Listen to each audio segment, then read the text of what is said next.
You're breathing right now, but are you doing it the right way? In the next few seconds, I'm going to show you a movement so simple it can be written on a napkin and so powerful it once stood at the center of sacred rites, used by Egyptian priests, Taoist adepts, and yogic masters to awaken what they called the inner light. The surprising part is that modern science, only recently equipped with the right tools, has begun to measure the same effects those initiates described in stories and manuscripts for millennia. But no one told you. Maybe because the secret is too obvious, too small, too easy to dismiss. Maybe because it changes everything you think you know about energy, about presence, about the very shape of who you are. They called it the 9-second breath, not because the number is mystical alone, but because when divided into 3 deliberate parts it becomes a code that reorganizes your body, clarifies your mind, and reconnects you to something the rush of modern life has hidden. 3 seconds inhale, 3 seconds hold, 3 seconds exhale. That's it. A child's pattern. A monk's instrument. A revolution in 3 heartbeats. You begin to notice things that used to go unnoticed.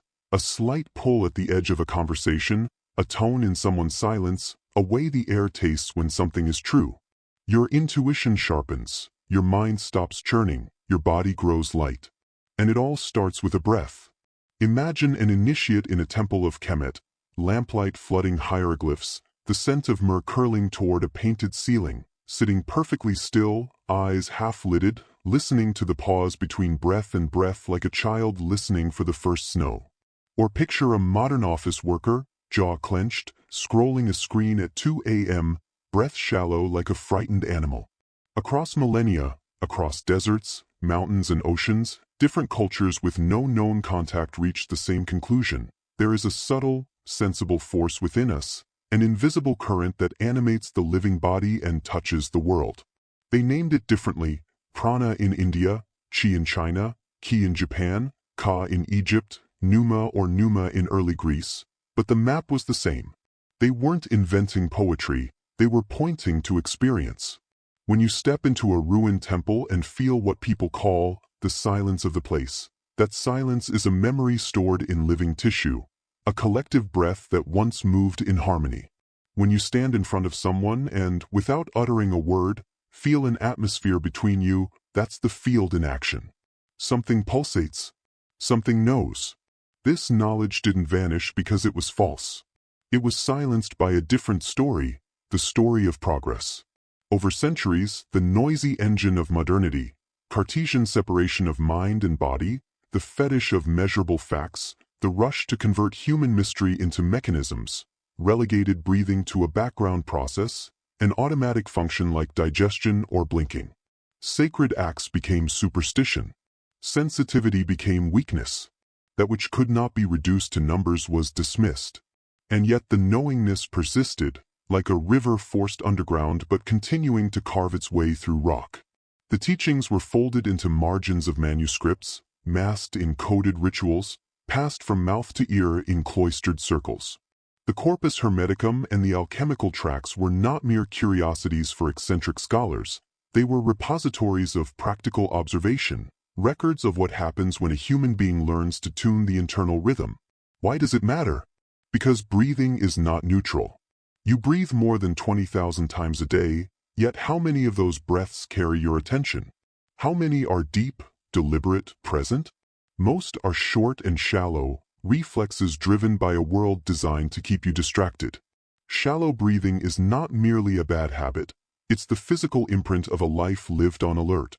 When your breath is tight, your mind gets tense, your body interprets even small stresses as threats, and before long you inhabit a permanent state of contraction. Fatigue, fog, irritability, a kind of living exhaustion that doesn't yield to rest. The ancients taught that rhythm governs everything: the rise and fall of the tides, the pulse of the heart, the swing of the seasons. When your personal rhythm is out of sync, you fall out of the dance. You stop moving with the cadence of life and begin to move against it. But rhythm can be restored.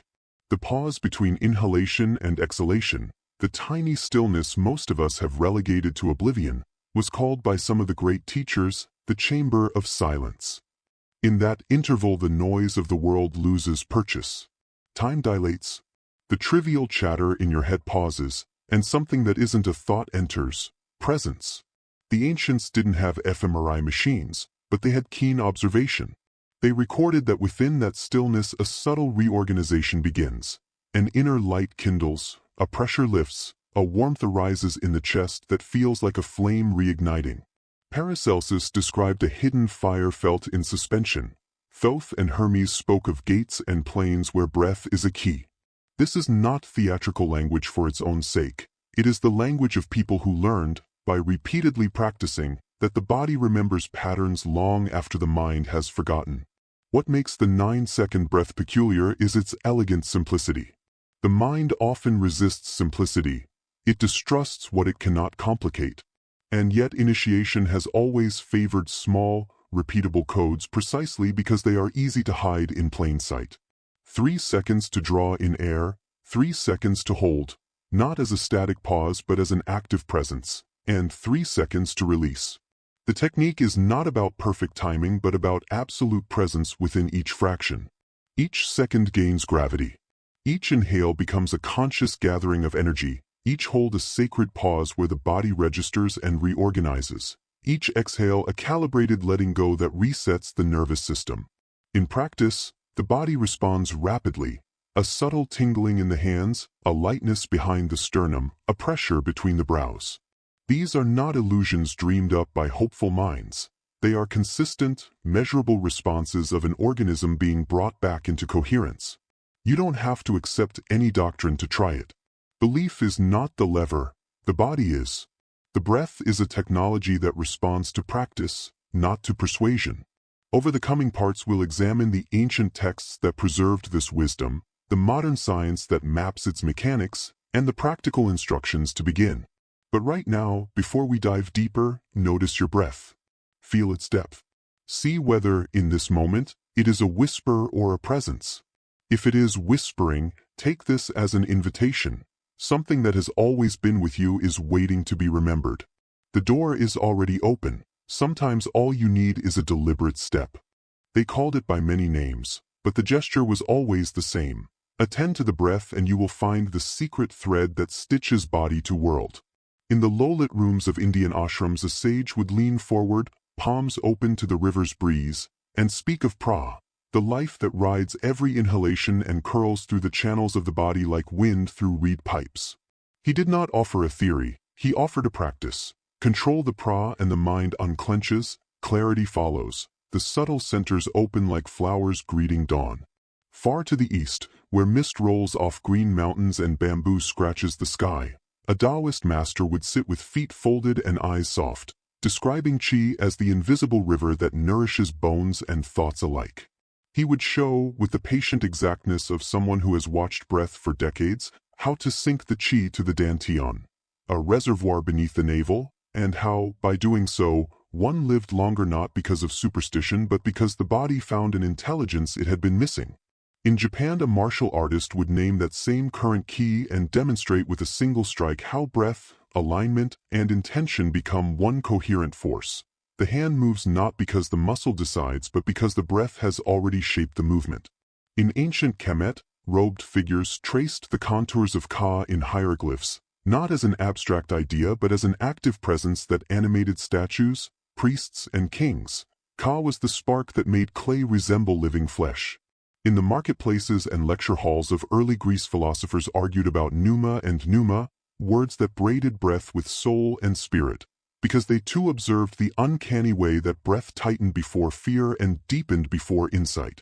Across oceans and valleys, languages shifted, metaphors changed, but the lived observation did not. Breath altered state, and altered state revealed another register of reality.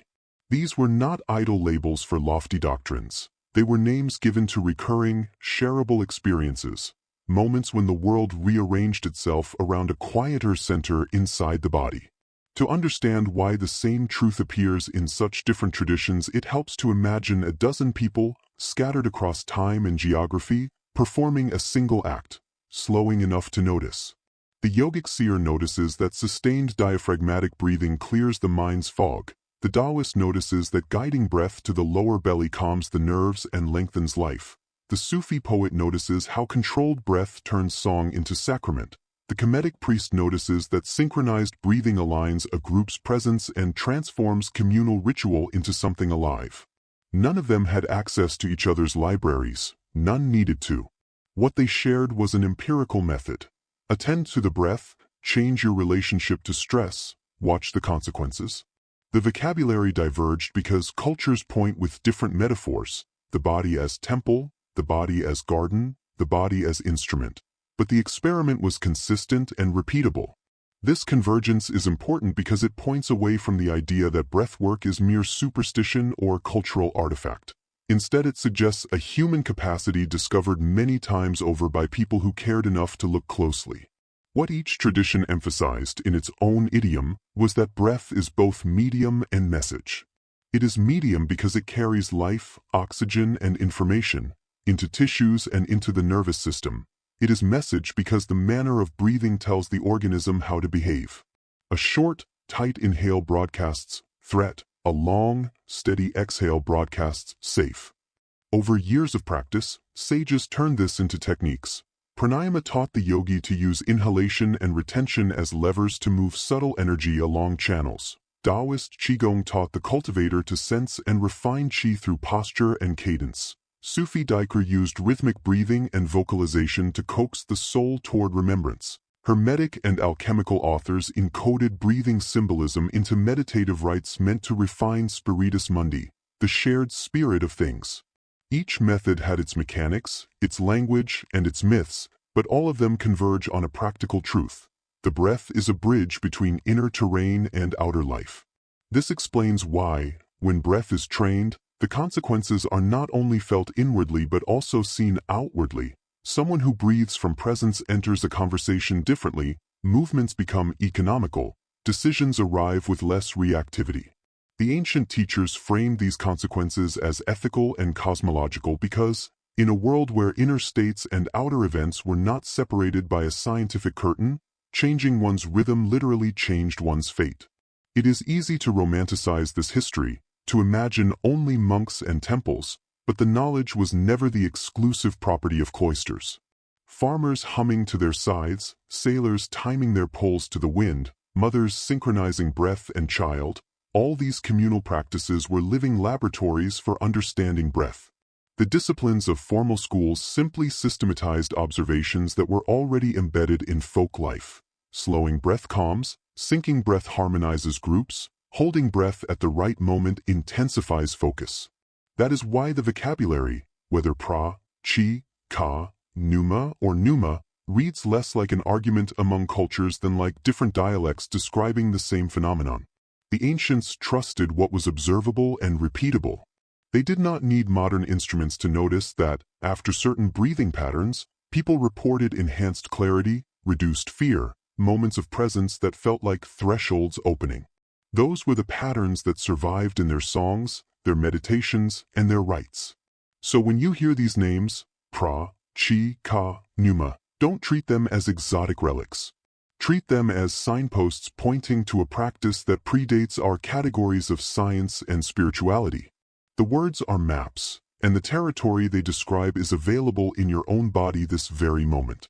Across cultures, the same experiment was performed. Attend, adjust, observe, repeat. The consistency of those results is the reason modern breathwork reappears not as rediscovery but as reunion, an invitation to pick up an ancient tool and test it for yourself. In the next parts, we will step from naming to doing. We will listen to the original instructions hidden in these traditions, examine why the modern nervous system responds the way it does, and then give you a simple, practical pathway back to that living current. For now, remember the lesson those distant teachers taught without fanfare. Different languages, same truth. When you change your breath, you change the world you inhabit. The modern mind likes its miracles certified. We want a study, a chart, an MRI scan glowing in colors that confirm what sages once whispered in candlelight. And in this case, the sages are in luck. Science is finally catching up. Over the past 2 decades, researchers armed with electroencephalograms, heart rate variability monitors, and functional brain imaging have begun to map what happens when we slow the breath into deliberate rhythms like the 9-second cycle. The results are not mystical metaphors but measurable shifts. Heart rate and breath rate fall into a shared tempo, a phenomenon called respiratory sinus arrhythmia, which signals to the vagus nerve that the body is safe. That nerve, a wandering highway from brainstem to gut, responds by lowering stress hormones, reducing inflammation, and opening up the rest and digest pathways that modern life so easily slams shut. The brain joins the dance. fMRI scans show that paced breathing lights up the insula and prefrontal cortex, regions tied to awareness, empathy, and self-regulation, while quieting the amygdala, the brain's alarm bell. In plain language, you become calmer, more perceptive, and less ruled by fear. Blood chemistry shifts too. Oxygen delivery improves, carbon dioxide levels balance, and nitric oxide production increases, subtly dilating blood vessels and enhancing circulation. These are not small perks. They are the physiological underpinnings of presence. In Japan, researchers studying Zen breathing found that as little as 5 minutes of slow, equal-phase breathing significantly altered alpha brainwave patterns, associated with relaxed yet alert states. In the United States, Stanford's Huberman Lab has demonstrated that even a single session of structured breathwork can measurably reduce baseline anxiety and improve focus for hours afterward. What's striking is how the science, stripped of ancient symbolism, ends up describing the same terrain the old traditions mapped in poetic terms. Where a Taoist master spoke of sinking the qi to the dantian, a physiologist notes diaphragmatic activation and parasympathetic dominance. Where a yogi described prana flowing along nadis, a neuroscientist measures changes in heart-brain coherence and interoceptive accuracy. The metaphors are different, but the body is the same. And the body, it turns out, is built for this. Evolution shaped us to breathe slowly when safe and quickly when threatened. By deliberately choosing the slow pattern in non-lethal situations, we send an unmistakable signal back to our nervous system. We are safe now. That signal ripples outward. Muscles loosen. Blood pressure lowers. The mind quiets. This is why the ancients guarded the breath so closely. They may not have had EEG readouts, but they understood that rhythm is leverage. Change the rhythm, change the state. Change the state, change the story you tell yourself about the world. And because the breath is portable, it is the only lever you carry everywhere. In temples and battlefields, in markets and bedrooms, in moments of grief or joy.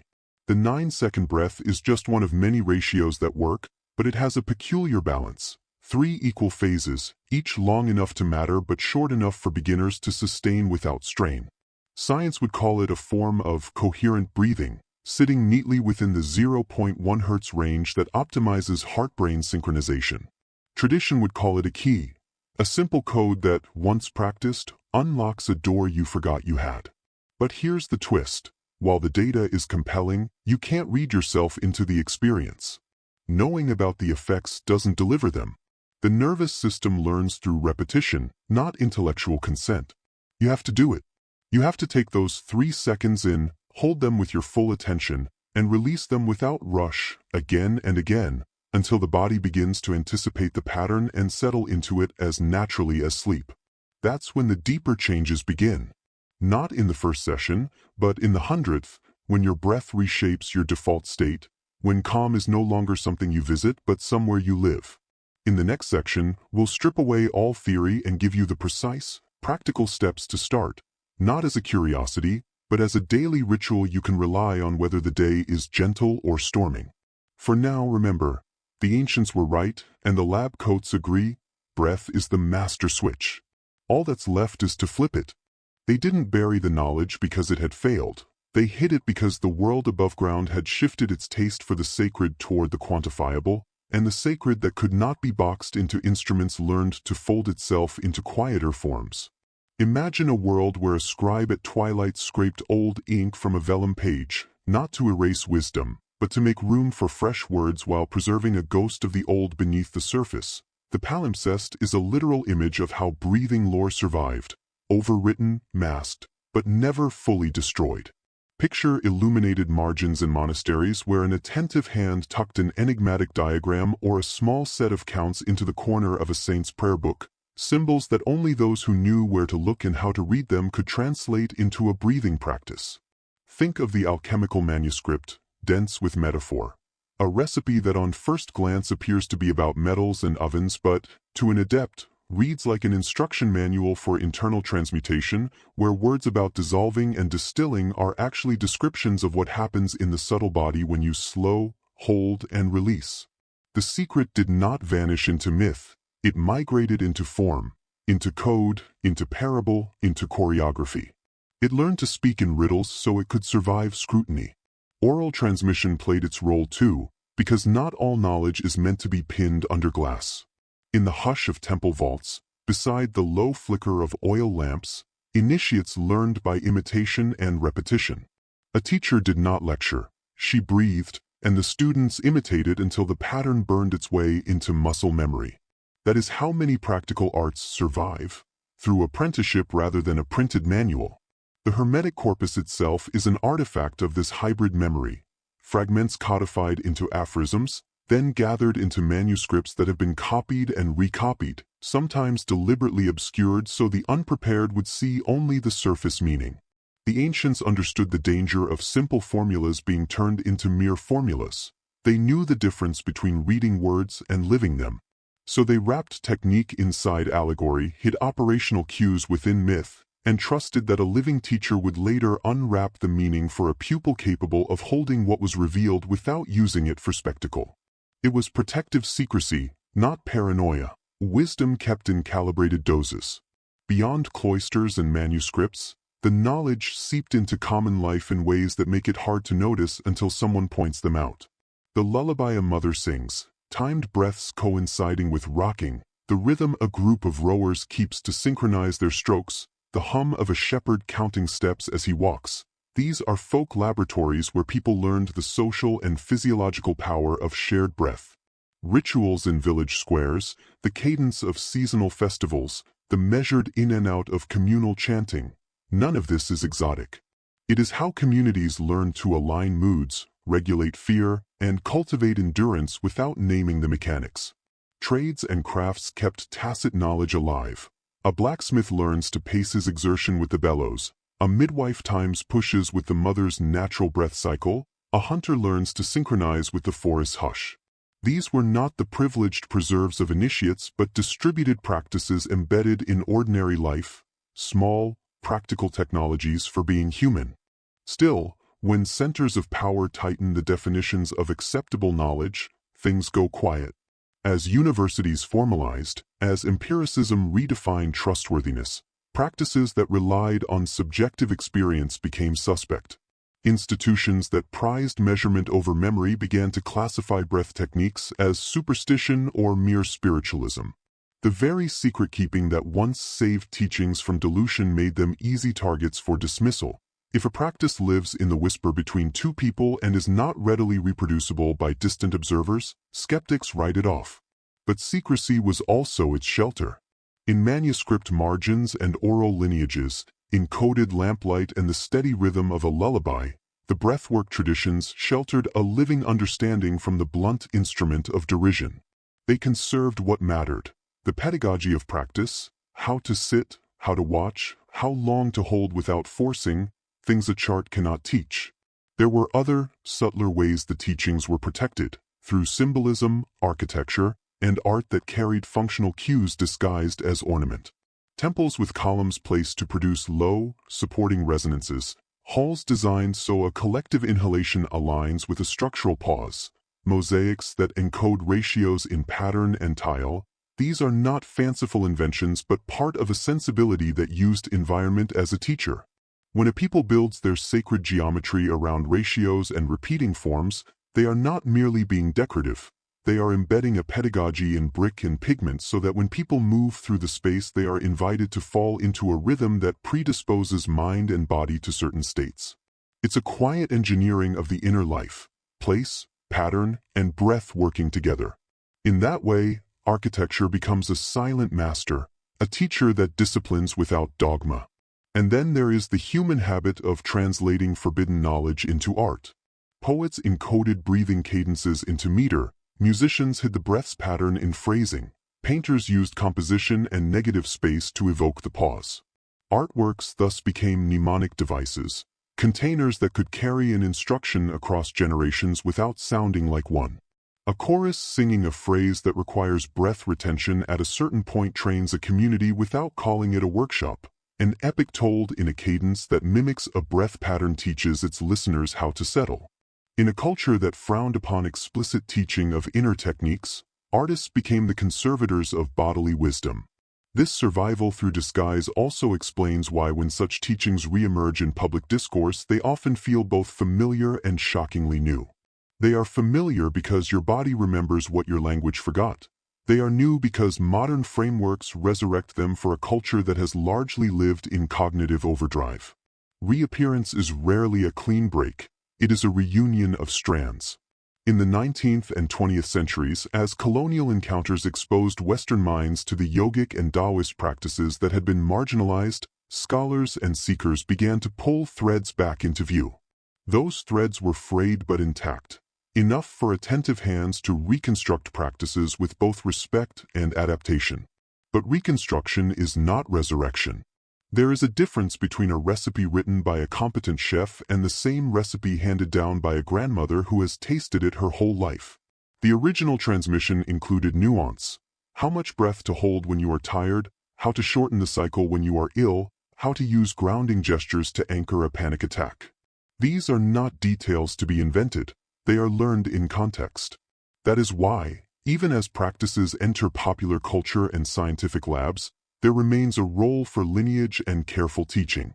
A wrong count can be merely ineffective, or it can trigger discomfort. The custodians knew this, and their guardedness was a way of ensuring that practice was introduced responsibly within a scaffold of guidance and interpretation. It is tempting to frame all of this as a narrative of loss, but the deeper story is one of persistence. Across palimpsests and parables, lullabies and labors, in mortar and manuscript, the essence of these teachings continued to exist because they answered a human need: the need to regulate, to belong, to move from alarm to presence. They persisted because, unlike fashions, they scratched deep into physiology and habit. What we now see is not the recovery of a single lost document but the regathering of scattered embers into a living flame, an inheritance more messy than any tidy revival, but perhaps truer for its mess. The hidden wisdom did not vanish. It waited, in margins, in murmurs, in craft and chorus, until a culture capable of hearing it again could be ready to practice it, not simply to admire it. Most people think of breathing as invisible background music, an engine that hums so quietly we forget it exists until it hiccups. But that invisibility is precisely the problem. You inhale and exhale more than 20,000 times a day. Most of those breaths are small, hurried, shallow, and utterly meaningless to the attentive organism. They are gestures performed by habit, not by presence. The result is not merely an abstract decline in spiritual health. It is a physiological architecture deliberately keyed to a world that rewards speed and punishes stillness. When breath is reduced to a whisper, the body reads the whisper as an alarm. The nervous system tightens. Muscles shorten. The mind narrows. Over time, a personality of tension emerges, a default mode of being that reads threat into neutral moments and converts rest into restlessness. Picture a typical weekday. A commuter squeezes into a packed train, shoulders hunched, chest compressed by a backpack and 1,000 small anxieties. Notifications ping like distant gunshots. A manager's meeting stretches on. Every second is a deadline. Lunch is a sandwich swallowed at a screen. That compressed breathing becomes a script that repeats: short inhale, quick exhale, no pause, no full release.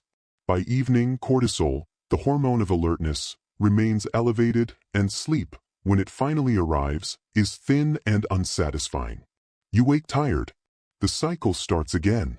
Or imagine a parent, awake at 3 in the morning, eyes dull and watchful, breath held in the thin place between worry and responsibility. That held breath turns into a wired day. Or an athlete who trains hard but forgets to anchor recovery with slowed breathing. Force without reset becomes injury over months.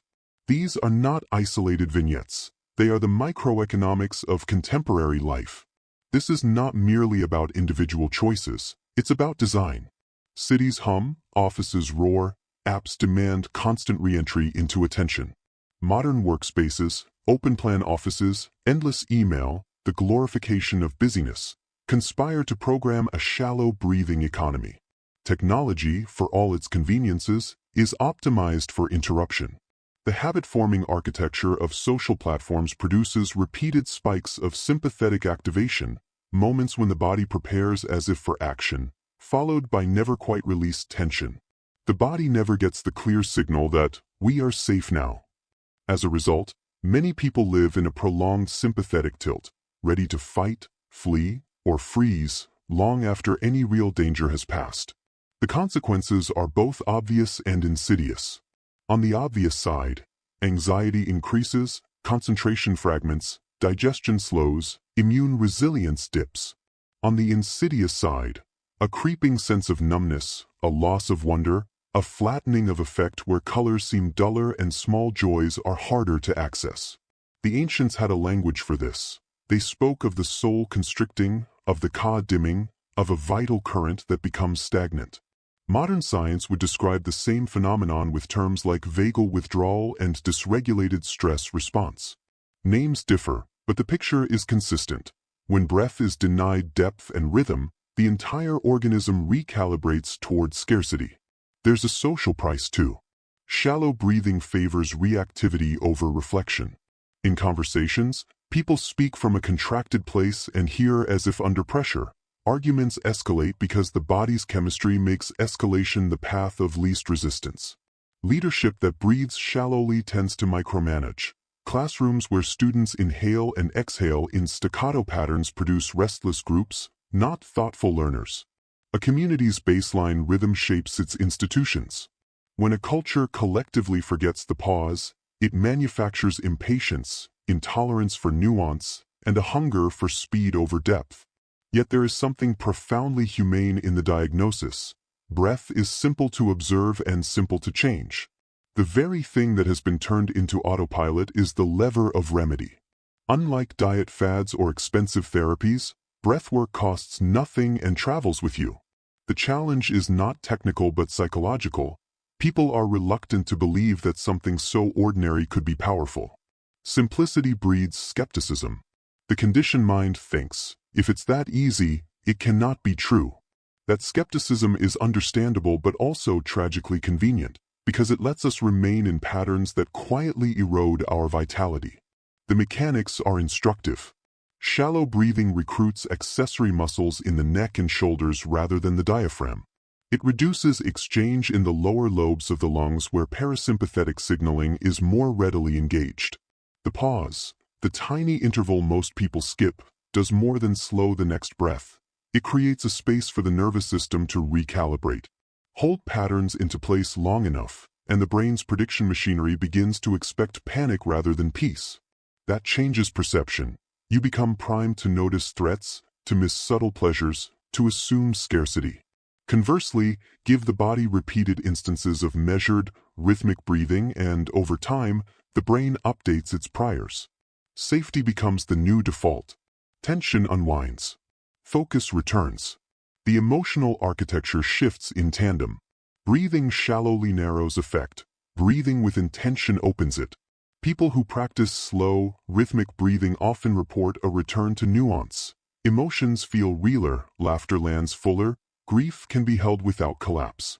The breath serves as a governor of experience. Tighten it and your world contracts. Relax it and your world expands. The Hermetic tradition was blunt about the stakes. Rhythm conditions the soul. When you fall out of rhythm, your capacity to hold complexity diminishes. That's what many contemporary illnesses, insomnia, chronic anxiety, a pervasive sense of unreality, have in common. They are, at least in part, signatures of a misaligned rhythm. The remedy begins with noticing. The practice of returning is not dramatic. It is domestic, an attentive inhale at the bus stop, a held second before answering a text, a full exhale before stepping into a meeting. These micro-interruptions are the stitches that reweave a frayed nervous system. They do not promise immediate ascension to bliss. They promise something more practical, a chance to inhabit your day with less reactivity and more choice. You learn to respond instead of reflexively reacting. You create margin in moments that used to swallow you. Over weeks, those margins add up.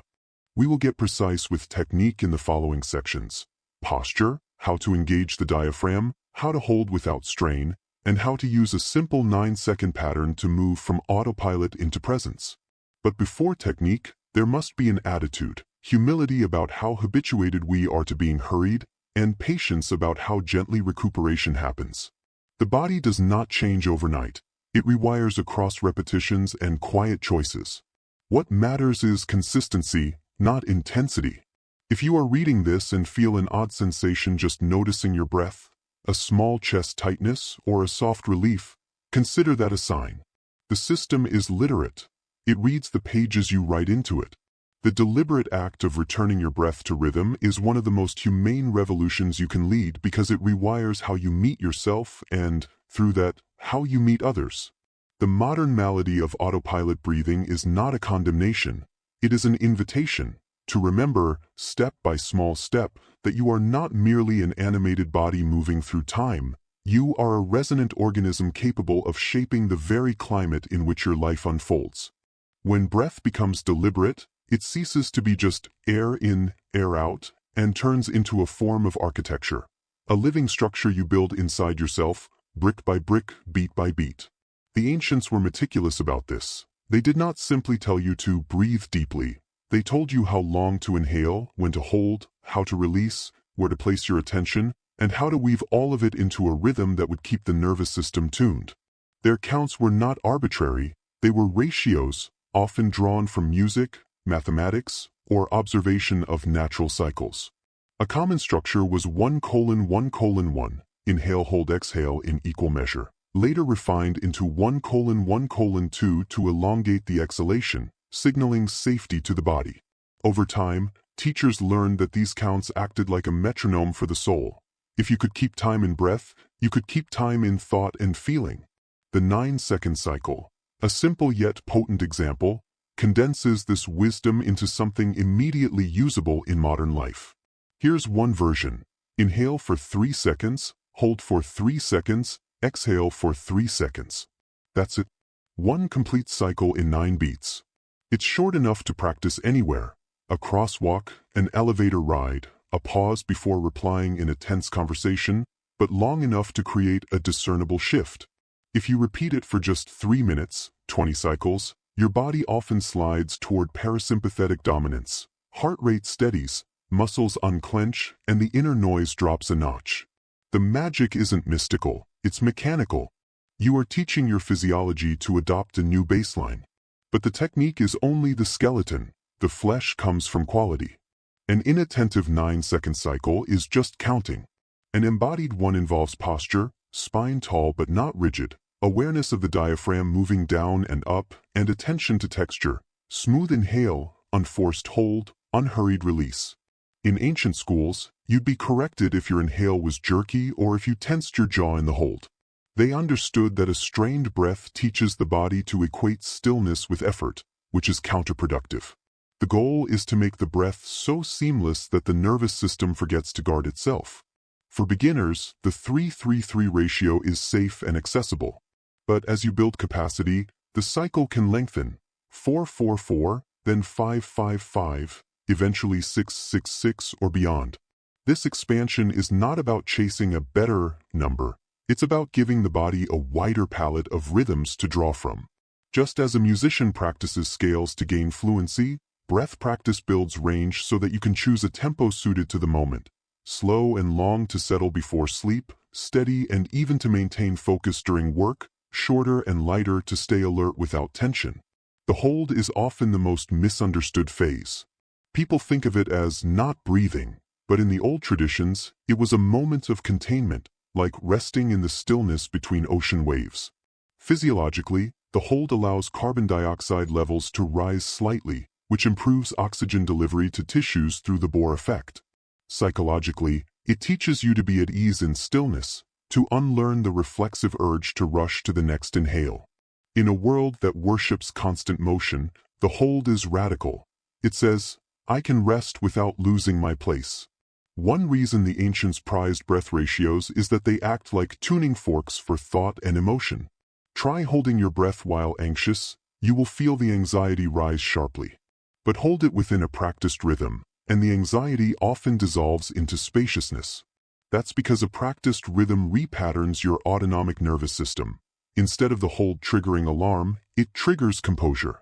This is why ancient Hermetic schools would train initiates in breath control before introducing visualization, mantra, or philosophical discourse. The breath was the ground state upon which all higher work depended. A complete 9-second cycle practice might look like this. Posture: sit or stand tall, shoulders relaxed, chin slightly tucked. Anchor: place a hand lightly on the lower ribs to feel movement. Count: inhale through the nose for 3 seconds. Hold: stay still for 3 seconds, neither tensing nor collapsing. Exhale: release through the nose or mouth for 3 seconds, smooth as pouring water. Repeat. Continue for 2 to 5 minutes, noticing subtle shifts. The shift will not always be fireworks. Sometimes it is just the faint click of your system stepping out of overdrive. Over weeks, that click becomes a familiar entryway, a small door you can open whenever you want to change the emotional weather. Eventually, the practice stops being something you do and becomes something that does you. You find yourself naturally falling into rhythm in moments of stress. A slow breath before answering the phone, a measured hold before speaking in a meeting, an unhurried exhale as you listen to someone difficult. This is how breath practice leaves the mat and enters life. You are no longer at the mercy of whatever rhythm the day throws at you. You carry your own meter. The old masters called this self-timing, the ability to generate your own tempo regardless of circumstance. In their eyes, a person who could hold their own rhythm was unstealable.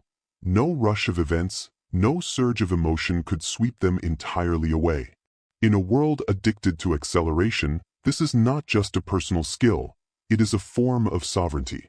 The first mistake people make after learning a breath pattern is to treat it like a vitamin, taken once a day in a controlled setting, then forgotten. But rhythm is not a supplement, it's a baseline.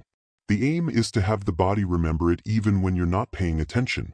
This doesn't happen through grand, once-a-day sessions. It happens through repetition in the small, ordinary moments. Waiting for the kettle, before unlocking the front door, while your computer boots, before you answer a question. Every repetition reinforces a signal to the nervous system. This is home base. Think of the 9-second cycle as a reset button scattered through your day. Not a punishment, not a performance, just a quiet return. If you attach it to existing habits, habit stacking, in modern behavioral science terms, it slips in almost invisibly. For instance, each time you check your phone, 1 cycle before looking. At red lights, 2 cycles before moving your hand to the gear shift. Before sending an email that matters, 1 cycle to clear your emotional static. Over weeks, you'll notice something interesting. You no longer have to remember to breathe that way. Your body offers it to you automatically when you start to tighten up, like a friend who gently puts a hand on your shoulder and says, "Wait, not so fast." This is where the old Hermetic language about internal metronomes starts to make sense. In those traditions, a practitioner who could keep their own tempo was said to have sealed their atmosphere, meaning they weren't constantly being pulled into the rhythms of others. In our era, this is a kind of emotional immunity. You may still be influenced by the world, but you're not swept away by every minor shift in its weather. And there's another, quieter benefit. Time itself starts to feel different. When your breath is steady, the mind perceives more space in each moment. The same 60 seconds can feel rushed and inadequate in a shallow breathing state, or wide and accommodating in a paced one. This is not mystical, it's perceptual bandwidth. You're no longer burning cognitive energy on maintaining a low-grade fight-or-flight readiness, so you have more attention available for what's actually in front of you. The trick, then, is not only to master the 9-second cycle in stillness, but to keep it mobile. If you can breathe in rhythm while walking, typing, or listening, you've effectively built a portable sanctuary. In time, you'll discover that breath rhythm doesn't just help you handle stress, it alters how you register the world in the first place. A conversation becomes less about defending your point and more about listening with an unclenched mind. A task becomes less about rushing to finish and more about inhabiting each step with calm precision. That is the real shift the ancients were pointing toward, not breathing exercises as an isolated practice, but breathing as the architecture of a new way of living. Once the architecture is there, you move differently, not just through space, but through experience itself. Advanced breath practice is not simply about holding for longer or pushing the body toward extremes. It's about precision. The ancients treated the breath like a musician treats tempo. Once you've mastered a steady beat, you can begin to play with syncopation, dynamics, and phrasing. In breathwork, this means shifting ratios and textures to deliberately induce different states: calm, focus, alertness, or even creative flow. A useful progression from the 3-3-3 cycle is to expand into the 1-1-2 ratio. For example, inhale for 4 seconds, hold for 4 seconds, exhale for 8 seconds. This elongates the exhale, further signaling the parasympathetic nervous system to release tension. It's a reliable pre-sleep or post-stress pattern. Neuroscientists now understand that the longer exhalation amplifies vagal tone, which cascades into slower heart rate, reduced blood pressure, and a quieter mind. Yogic pranayama texts hinted at this thousands of years ago, describing the cooling and softening of the inner winds when the breath leaves slowly. From there, you can explore coherence breathing, holding the inhale and exhale equal but lengthening them into the 5 to 6 second range, e.g., 505 or 606. This entrains your heart rhythm into a near-perfect sine wave at about 0.1 Hz, a range repeatedly shown in research to optimize emotional regulation and cognitive clarity. The Japanese martial art of Aikido embeds this naturally. Fighters are trained to sink the breath into slow, even waves before engaging, ensuring they act from centered awareness rather than reactivity. For high-focus states, like deep work or creative problem-solving, the box breath pattern, equal inhale, hold, exhale, hold, can be potent. For -4-4-4 or for advanced practitioners, 6-6-6-6. The equal holds create a metered cadence that steadies mental fluctuations and sharpens attention. Navy SEALs famously use this before operations, not because it's mystical, but because it's mechanical control over an otherwise volatile body. And then there's the more subtle work, breath texture. In Taoist and yogic schools, this meant shaping not just the timing, but the quality of the air movement, silky, unbroken, soundless. A ragged inhale or a hissy exhale tells the nervous system effort. A smooth, silent flow tells it ease. The advanced practitioner learns to make the breath like water over polished stone. No turbulence, only continuity. One of the most refined techniques is state-switching breathwork, knowing exactly which ratio will shift you from one physiological state to another in minutes. For example, from sluggish to alert, shorter inhale than exhale, faster tempo, e.g., 201. From tense to calm, longer exhale than inhale, e.g., 408. From scattered to focused, equal phases, slightly slowed, e.g., 555. The ancients did not call this biohacking, but that's essentially what it is, adjusting input to shift output on demand. The difference is they wrapped it in philosophy. The breath was not just a tool, but a teacher. Every ratio was a mirror, showing you how you related to control, release, stillness, and change. The key, if you're stepping into advanced work, is to progress slowly. Just because you can hold your breath for 20 seconds doesn't mean you should. Overextending can activate the stress response you're trying to quiet. True mastery is invisible. An advanced breather can be standing next to you in a crowded street, blending in completely, while their inner rhythm hums like a perfectly tuned engine. When you reach that point, the breath is no longer a practice you start and stop. It's simply how you exist, adapting ratios like changing gears in a car, without conscious strain. And when life throws its inevitable storms, you don't brace against them, you change your rhythm and move through.